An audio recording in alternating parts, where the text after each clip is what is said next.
Ladies and gentlemen, thank you for standing by and welcome to the Emerging Companies Fund webinar. At this time, all participants are in a listen-only mode. Following the presentation, there will be a question and answer session. We will be taking questions online via WebEx. To submit a question online via WebEx, please type your questions in the Q&A box located in the panel on the right. If you are in a full screen mode, click on the floating tool panel located on top of your screen and select the Q&A button from the drop-down menu. I would now like to hand the conference for your host for today, Mr. Ed Prendergast. Please go ahead, sir. Thank you, and thank you very much for your interest, the listeners, and I guess it's viewers, really, if we're on a webinar. What I'll do, I'll just spend the next sort of 10 to 15 minutes briefly skating through some of the key slides of an update we've got on the site in front of you. Quick update on our business and the fund size and performance, and then more importantly talk about our views on the market and key stocks that we're invested in, things that we've sold, things that we've bought, and then as the convener just said, then we'll take questions at the end, and you just type them in and I'll read them out before we get to them. I guess I'll take it that most of the listeners today have some sort of background with the fund. So I won't actually take you through every step of what we do and how we do it, but we have been doing it for over 10 years now. So slide 3 just talks to just an update as to how we do things here. Over the last 10 years, nothing really has changed. Steve Black and myself still run the fund. We don't have a team of analysts or an elaborate sort of investment committee or anything like that. It is very, very dynamic, and equally after 10 years of working together, we do know each other very well and have a sort of a pretty good solid grounding and working relationship. There's no change to the way we invest at all. That was set day one and has never changed. We're reasonably conservative. Anyone who's vaguely familiar with the fund will know that we don't invest in speculative stocks and mining stocks and biotechs, those sorts of things. Again, nothing has changed there. And over the 10 years, our performance, according to Mercer, we were number 1 of 22 small cap funds by way of performance after fees over that time frame. So I'll give you a bit more of a detailed update on performance in a second, but keep in mind also that we're both heavily invested in the fund. I topped up my investment recently and have never taken any money out, so that should leave you with some sort of comfort that there's a personal attachment here as much as a work one. Our FUM now is over 700 million. Now, again, those who are familiar will know that we've always promised to cap the size of the fund and to a manageable level. To the extent that we're trading, our current fund size is slightly above that targeted size, and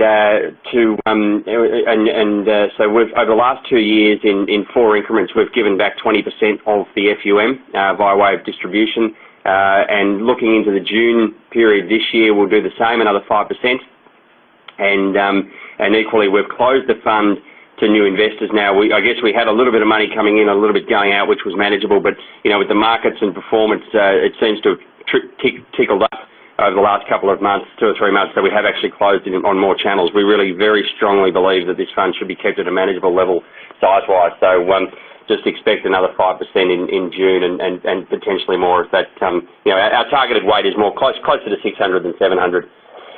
Slide number, the one I've got up on the screen, I don't think it's number 3 according to this, is our performance.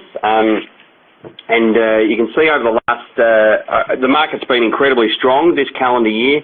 Usually in those sorts of circumstances, we actually get left behind a bit, and it's because it's, very, very rapidly rising markets usually, man, it's fueled by, exuberance and speculation, and they're not the sort of stocks we're typically in, but thankfully we have outperformed, and I think it's purely stock picking, and result season was pretty good for us, and there's no theme other than, on the whole, most of the companies we were invested in came in with pretty strong results. And you can see over the 1 year number there, we're up for almost 19%. Now the small orders is only up 2%, so it's pretty strong outperformance. And then when you look at the bottom half of that, you can see that the small industrials is up just under 10%. So we've outperformed both of those indices pretty strongly over the last year. And then if you move to the right-hand side, you can see the average per annum performance after all fees for the 10-year period is 14.9%. Which on average is 10% above the industrials and 11% above the all ordinaries. So they're numbers we're pretty proud of. and it's been pretty consistent over what has been a pretty choppy 10 years, frankly. Now we'll talk about the market outlook and where we're invested. Basically, you can see, what's sort of happening at the moment. There's a hell of a lot of doubt over economies and global rates of recovery and those sorts of things, and there should be, because it's still a murky situation. It's much better than it was, but it's still murky. And this is the old adage of markets climbing the wall of worry. When it feels wrong to invest in shares, it's often the time where you get the best returns. It's because the collective doubt is why the share prices were low in the first place. The US and US economy seems to really have some legs now. The European economy has picked itself up off the floor. They're good for global markets, and China is kind of I guess as an economy is not the stellar that it was 3 years ago, but equally it's still growing at 7%. So the global economic situation is better than it was. You could build a pretty strong argument that the Australian economic picture is not.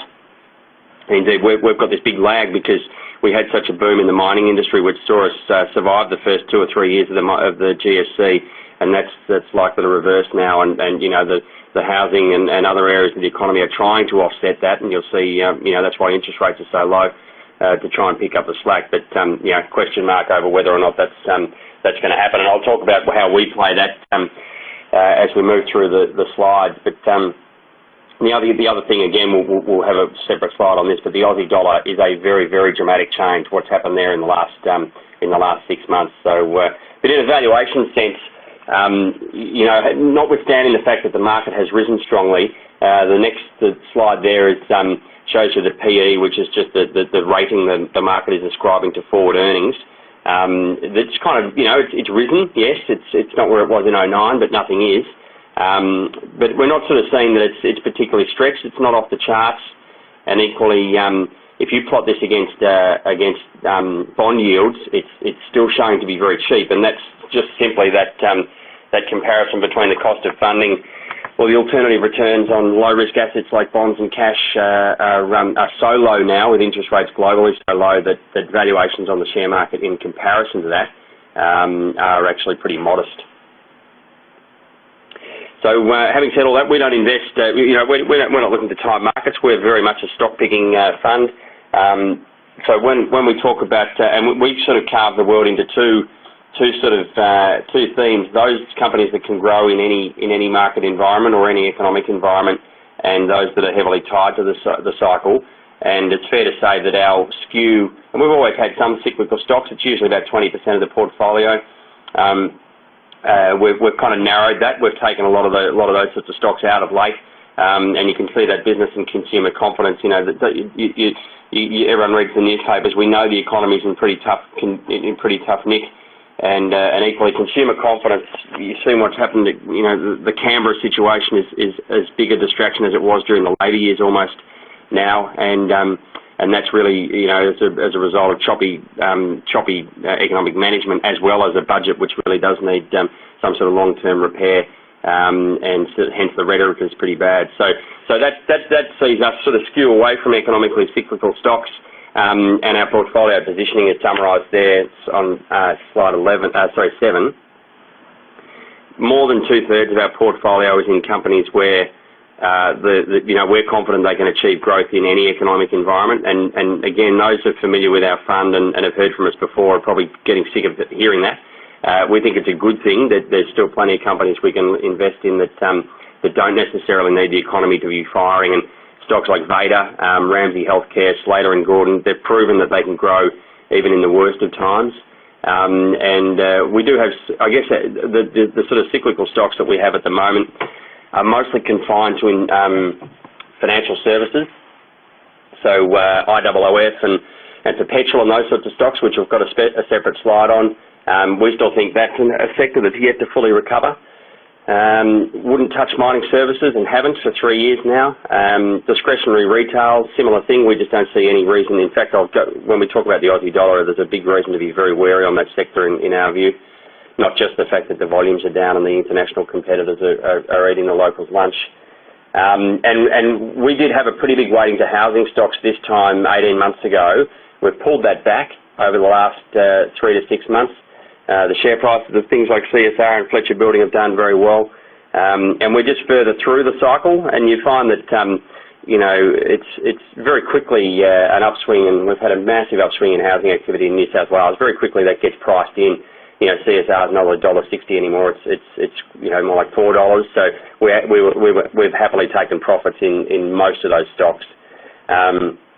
Recent additions include Freightways, a New Zealand stock, ACFA and Pacific Smiles. Pacific Smiles was an IPO of late. We sold out of Tassel, REA Group and Servcorp, and there's been other sort of profit taking in things like Magellan and Vader and Slater and Gordon, which I'm happy to take questions on later. There's a quick comment there on the IPOs. It's as strong as it was last year. There's plenty going on. Roughly, we looked at, I think in a 12-month period, we looked at 70 deals last year and invested in 7.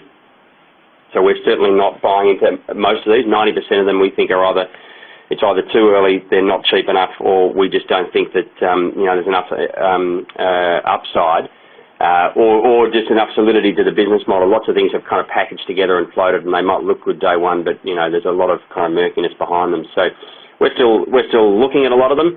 Last year, things like Mantra and Burson and Accenture and Pacific Smiles, as I mentioned, they've done very well for us. And we avoided things like Vocation, which was a business that was a patchwork of questionable quality businesses, and that ultimately did prove how dangerous it is to invest in these things, even when they look good on day one. The telco sector has been quite a lot of fun for us. It's about 10% of the portfolio. We've had a big holding in things like M2, and in fact M2 for 8 years now. It's now capped at $2 billion. It was capped at $45 million when we first invested. And other stocks like Vocus and Amcom and MyNetphone and Big Air. The reason we like this sector so much is because of the industry structure so strongly favours the mid-sized listed players. You've got Telstra there, the big incumbent, slowly losing market share. Technology change is accelerating that, and the NBN will accelerate it further. Then you've got 1,001 little guys that are unlisted, and they can pop up from nowhere. They can build a business very quickly overnight. The mid-tier guys, the listed ones, are the ones that can take the market share from Telstra, and indeed where the real excitement is, they buy the small and mid-unlisted players for modest valuations, and are able to tack it onto a book of business to get better buying power at the wholesale level. And you've seen some spectacular performance. Slide 10 there shows you the share prices of these stocks over the last 5 years. This theme is still very much intact, and you've seen 3 very big deals announced in the mid-cap or small-cap telco sector. Vocus merging with Amcom, we own both, and we think they're much better together. TPG trying to buy IINet, and again we own both, much more of TPG, but we think it makes sense to put the two businesses together and potentially take out up to $100 million of costs. And we own M2, which bought Core Plus last week in New Zealand. Again, great way to expand your EPS. Financial services, briefly I mentioned this before. Really, it's the next 2 slides show you why we're so keen on this sector. The first is a survey of consumers as to where they think their money, their incremental investment is best made, and you can see the cash deposits are still miles above real estate and shares. Now that is unless the share market and the property market really do collapse dramatically, that is something with interest rates below. Term deposits now in Australia at 3%. They're not 8%, which is what they were in after the GFC. This is slowly unwinding and provides a very strong, not only an underpinning for the share market, but more importantly for people's allocation towards the asset class, which favours Perpetual and IOOF and Treasury Group and Charter Hall on the property side. So that's a very big part of our portfolio. And the term deposits you can see on the slide there that I've shown 13. The term deposit market has gone. That's the volume of money in term deposits. It shows you how much cash people are still sitting on, which at some point will trickle back into the equity and property markets, and is. And the listed players get very strong leverage on that.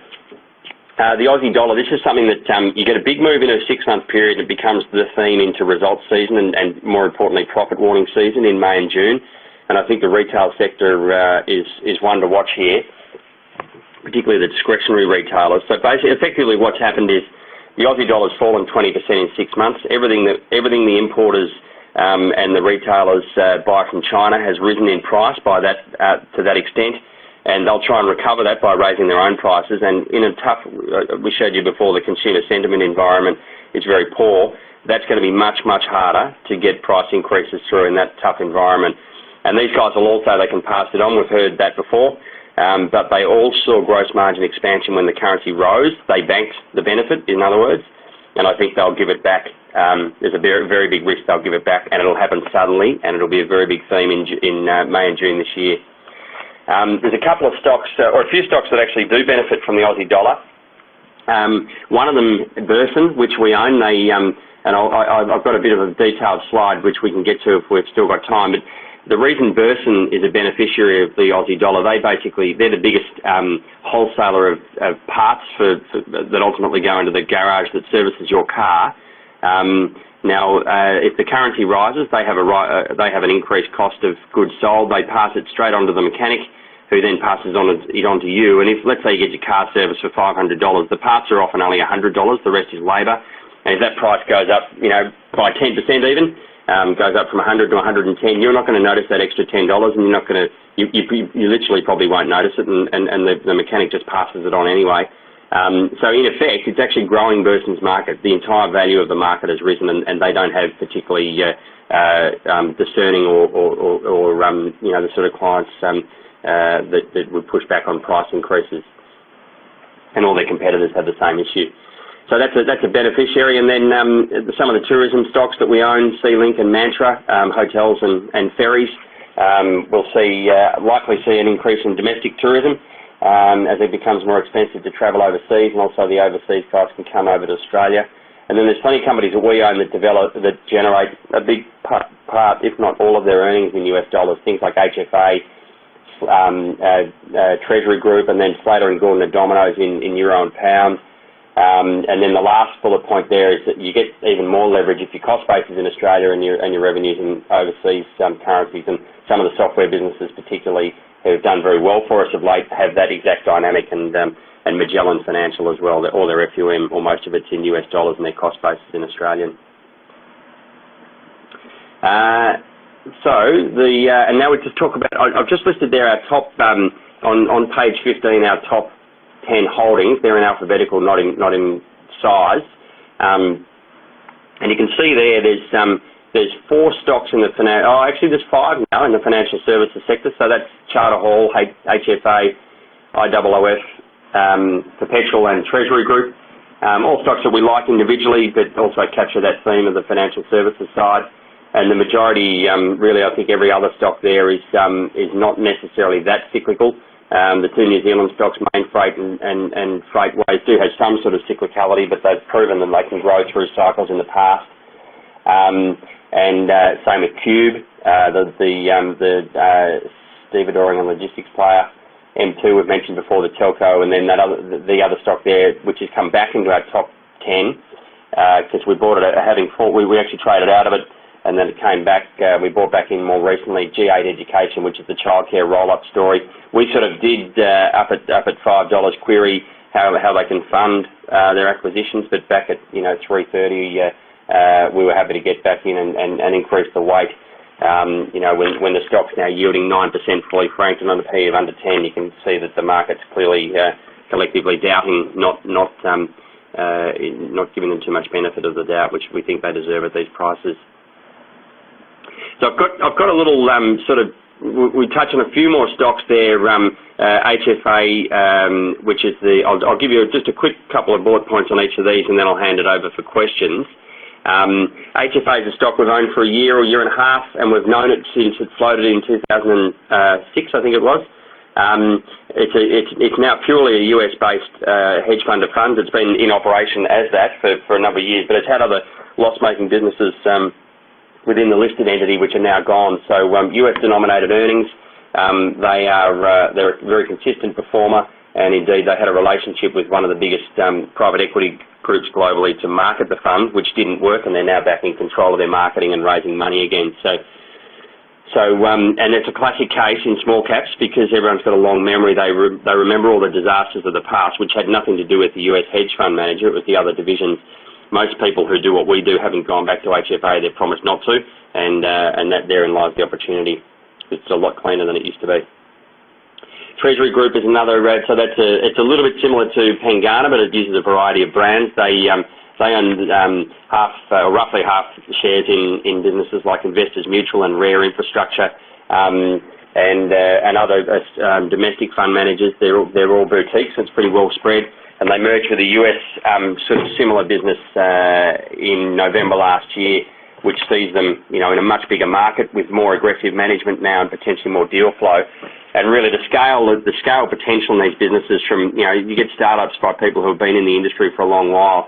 The leverage on ramp up in FUM, if it works, is phenomenal, and you need to not look much past what Magellan has shown they're capable of doing. When the FUM starts to rise, then you get enormous leverage. So Treasury Group's a well-diversified way of playing that, well managed. Freightways is a New Zealand stock I mentioned before, parcel delivery, express package, and their biggest competitor is New Zealand Post, which has been that way for years. The CEO's been in place for 15 years. He's been in the company for 35. There's not much more to say other than it's a nice sort of steady business, which having met with them a number of times over the years, we're very confident in management. And, this is exactly why we invested in Mainfreight, the New Zealand toll sort of look-alike, if you want to put it that way. It's as much to do with management as anything else, and we're comfortable that both companies are very well managed and can keep growing. M2 we mentioned before, so that's a stock we've still got a very strong weighting in. Burson's we've mentioned, and Pacific Smiles is the last one, which is on the small end for us. It was an IPO last year. It's a stock we have bought since the IPO. We like it a lot, and it's essentially these guys are the second largest operator of dentist practices in Australia. They've got 2% market share. The largest has 5%. So it's an industry. Most dentists in Australia still operate on their own. Now there's been a major oversupply. There's been there's dentists imported and new volume coming through the university system, such that there's too many dentists now. Most of them don't want to pay the sort of whatever it might be, the $500,000 to $1 million of capex to start their own business. So Pacific Smiles offers them a profit share. They can so Pacific Smiles will open a practice in a shopping centre and have 2 seats and get the young dentists on the books. The company itself provides all the flow and the branding and those sorts of things and the capital, and it takes sort of 2 or 3 years for each centre to become profitable. But once it is profitable, again in a sector that has nothing to do with the economy, people are always going to go to the dentist. It's a nice kind of stable way of a stable underlying operating business. The most important thing in this stock is that they currently have 42 centres, which is 2% market share. Their target is 200, so 5 times increase in the size of the business, which would take them to a market share of 10%. They've been doing it for over 10 years, same management. If they can keep replicating what they currently do over and over, we think it's the sort of stock that we'll be happy to hold for a number of years. So we'll kind of obviously stay close to it, but the path is certainly well laid out. So that's probably enough from now, and I'll just sort of hand it over, give a couple of minutes to get any questions together if there are any, and whether it be on individual stocks or the fund itself or anything else. Ladies and gentlemen, we will now begin the question and answer session. To submit a question online via web, please type your questions in the Q&A box located in the bottom left of your screen.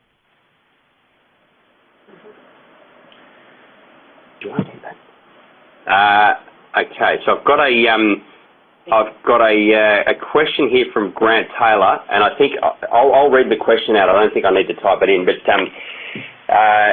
so Grant, it's good to hear from the Kiwi brethren for starters. Grant's question is: given the size of the market cap, the size of the total market cap of the small cap index in Australia and New Zealand, why cap the fund at 700 million? And I guess there's no simple scientific answer other than that it's a very well-known fact and not very well publicised fact that the larger the fund, the harder it is to perform. And there is it's just because you start moving markets yourself, and so whatever you want to buy, you just push up, and whatever you want to sell, you're pushing down, so you're killing your own performance. We've never seen any study that gives you the exact number to cap it at, but, we've seen plenty of funds that grow to sort of $1 billion and $2 billion and $3 billion, and they really do ultimately choke on their own success. We're looking to avoid that by cutting it off at well shy of that. And so I can say to you now that running 700 million doesn't feel that difficult, frankly. It's not like we're choking on it, but we just don't want to find out when it's too late. So, that's just our kind of best guess of the optimal size of the fund. Will Homan is asking any views on Steadfast. We've got messages into the CEO at the moment. We will go back to see them. They've done a lot of deals. So it's looking like it might have improved. Steadfast is a business that it's a little bit like Austbrokers, where they've acquired insurance broking firms. Insurance broking is an attractive industry because you re-sign most of your clients every June. It's got a very high retention rate. It's not economically cyclical. What you want to be really careful with Steadfast, and we just haven't arrived at a decision yet. They rolled up, I can't remember the exact number of firms, but it was in the dozens. And listed, and it's just a business that needs to prove that it can operate as a group of separate businesses. It needs to just show that it can do that on a consistent basis, which only time will tell. But we're certainly going to see them again. We don't own it. Peter Higgins is asking. There's a question here on Slater and Gordon. The UK expansion, whether or not it's an overreach, and that's a very good question. It's one that it's the reason why we've sold down our holding. I guess the company went into the UK 3 years ago, and I remember at the time asking really grilling, Steve and I really grilled each other on this. This is how often do these things work?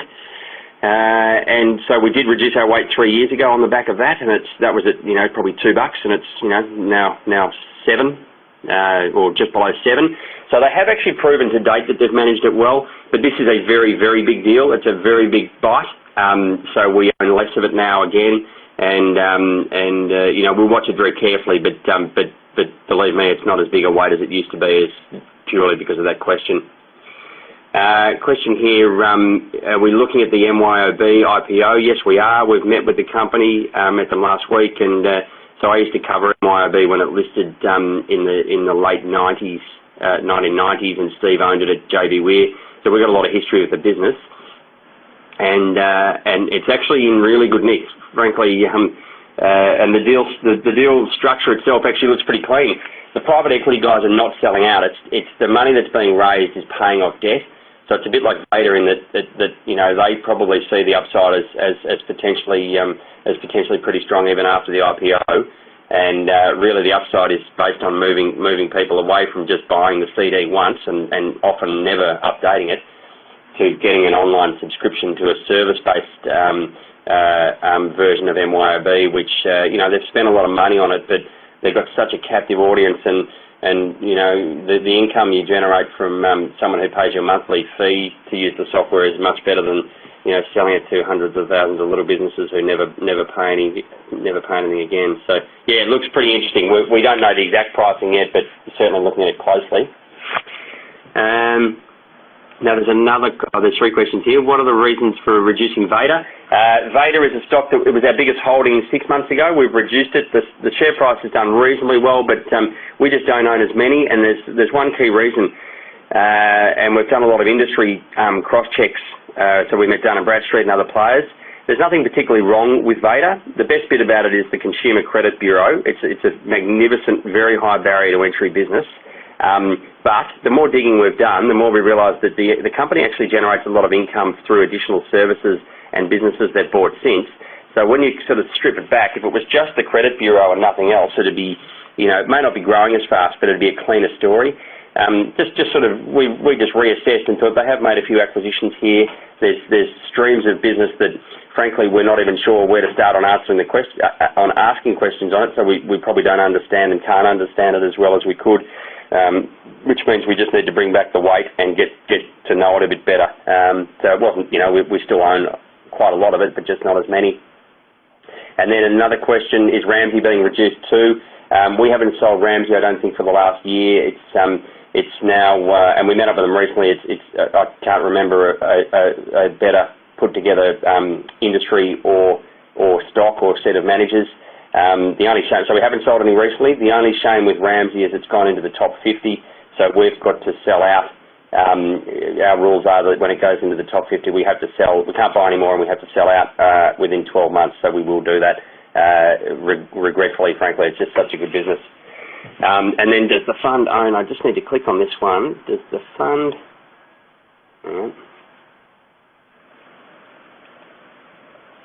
I'm struggling. I might have to. So Damien, you've sent 3 questions. I didn't get you. Oh, hang on. Here it is. Does the fund own IPP property group? No.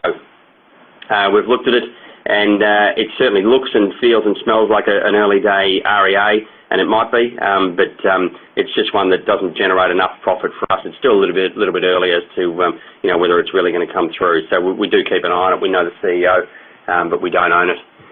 And then Darren's just asked here on our thoughts on the Vader stock overhang. Private equity will sell out at some stage. They've done it. To me, overhangs are, as soon as we talk about them, it's yesterday's news. It's the fear of the overhang that keeps the share price down in the first place. So when you start talking about it, it's usually already hit the share price. So, there's been plenty of cases recently, things like Burson and Spotless, where once the overhang's cleared, the stock runs very hard. So to us, it's more of a distraction. So I don't think it's, put it this way, we don't see that all of a sudden we're going to wake up and Pep or whoever it is are going to be selling out of their Vader at a 15% discount. History shows you that it's actually done at market, if not a premium, and that the stock runs. So it's transitory in our view. Adrian's just asking me, is increased volatility making it harder, more difficult to select stocks?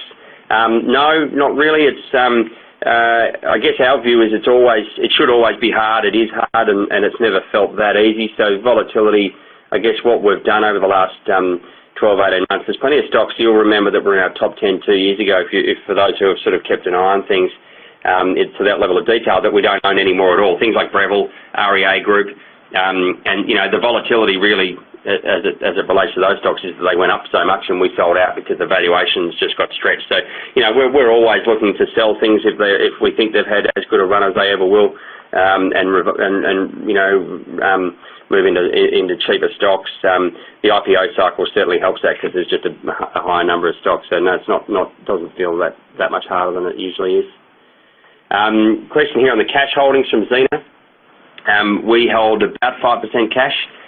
We can't hold more than 10%, and we don't ever really like holding more than 5%. So we take the view that the people who have made the asset allocation decision to be in equities and who have then tapped us on the shoulder to do the small cap portion of it are not paying us to also override them on asset allocation. We're just not experts on it, so we're stock pickers, so we're fully invested at all time. Question on Mantra. Have you sold down? So Mantra is the hotel's IPO, which we were. It's one of those great situations. It failed twice. We wanted to invest in it both times. It failed, and then the third time it failed. It got up and it traded below issue, and we bought more. We reckon it's a great business. The stock has doubled now. It's gone from Australia's most hated to everyone wants to own it now. We actually have sold down a tiny amount, but not much. We actually like it, so we're happy holders. They're now that they're listed. I guess the only other thing that's changed when they were unlisted in their industry, they had a bit of a pong about them because they had so much debt, and the corporate history of MFS meant that most people really didn't, in the hotel industry, didn't really want them operating their hotels. Now, since they've listed and it's been a success, they're getting big property owners and property trusts and private owners of hotels saying, listen, you guys are going to run this better than us. We'll just pay your management fee. So their deal flow is actually stronger than it was when they were unlisted, which is, frankly, a bit of a cherry on top as it relates to growth. And it's a great way. Mantra is, people talk about it being a tourism stock. It's really, it's tourism. About a third of it's tourism, 2/3 of it is white-collar travel, so it's business people going from Sydney and Adelaide and all those sorts of things, and they said that really hasn't recovered yet, and it's obvious why, because the economy, the political situation, all those sorts of things. If and when that does recover, their occupancy doesn't have to rise much for them to really start pushing rates up, and 5% rate increase doesn't sound like much. It'll see profits grow by 20% or more, because all of that drops to the bottom line. So it's a sort of a free option as it looks today on a recovery in white-collar activity in Australia, which we would say is not priced in. And then a question from Ian on IPOs coming up, and what's the minimum size? We need about $50 million of free float before we can invest. And then a question from Mark on Main Pharma. Have we looked at it? Yes, we have a few times, and it's kind of morphed a bit. It's not a company that I guess it's a seller of other people's product through other people, which feels a bit distant to us. And a lot of it's not patented. They're a pharmaceutical distributor and reseller. They now do own a lot of their product, which is a change and a positive change. And we need to go back to them and reassess. But to us, it's just, and it's done very well. We